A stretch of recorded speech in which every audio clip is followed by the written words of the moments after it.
যে কোনো সাধারণ খুশির জন্য আপনি ঘরোয়াভাবে কোনো কিছু খাইলেন, সেটা তো ইসলামে নিষেধ না, নাজায়েজ না। কিন্তু জন্মদিবস এটার কালচারটা বিশেষ করে এটা তো অমুসলিমদের থেকে আসছে ভাইরা। আপনারা জেনে অবাক হবেন, এটা আসছে পেগানদের থেকে, প্রকৃতি পূজারী থেকে।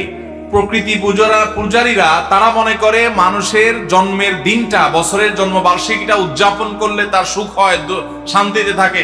এই যে মোমবাতি জ্বালান, কেক কাটেন, এগুলো সবগুলোর সাথে বিশেষ বিশেষ বিশ্বাসের সম্পর্ক আছে। এগুলো এমনি এমনি আসে নাই। একসময় খ্রিস্টানরা পর্যন্ত এই জন্মদিবস উদযাপন করতো না। তারা মনে করতো এটা পেগান প্রকৃতি পূজারীদের, যার কারণে এটা খারাপ। কিন্তু দুঃখজনক যে এরপর একটা সময় এটা খ্রিস্টানরা নিজেদের গায়ে মাখায় নিল। কিন্তু দুঃখজনক যে মুহাম্মদ সাল্লাল্লাহু আলাইহি সাল্লামের উম্মতরাও এটাকে নিজেদের কালচার বানিয়ে নিয়েছে। ভালো করে শুনে রাখবেন, জন্মদিবস উদযাপন এটা মনে করতেছেন এটা আর কি এমন হারাম কিছু তো আর করি নাই। এটা প্রকৃতি পূজারীদের অনেক শিরকপূর্ণ বিশ্বাসকে আপনি ধারণ